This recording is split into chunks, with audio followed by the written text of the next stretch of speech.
ఇది నాకు చెప్పాలనిపించిన మాట. మీకు నచ్చితే వినండి, కరెక్టా కాదా చెప్పండి. ఇంతకుముందు షార్ట్లో చెప్పినట్లు నారిత్తనం అయితే చేసాము.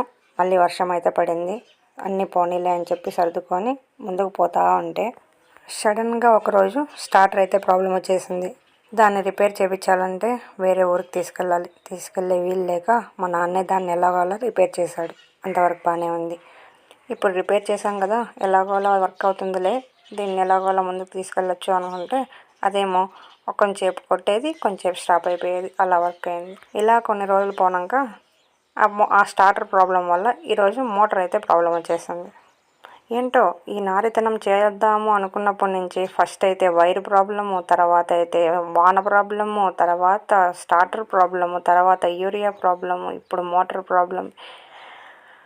చెప్పుకుంటూ పోతే ఇంకా ఎన్ని ప్రాబ్లమ్స్ ఉన్నాయో.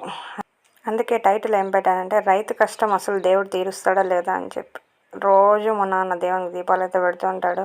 ఈ దేవుడు చూడండి, ఒకటి పోతే ఒకటి ప్రాబ్లం, ఒకటి పోతే ఒకటి ప్రాబ్లం. అసలు ఈ నారు అసలు మేము ఫైనల్గా అమ్మగలుగుతామా లేదా అనే డౌట్ నాకే వచ్చేస్తుంది.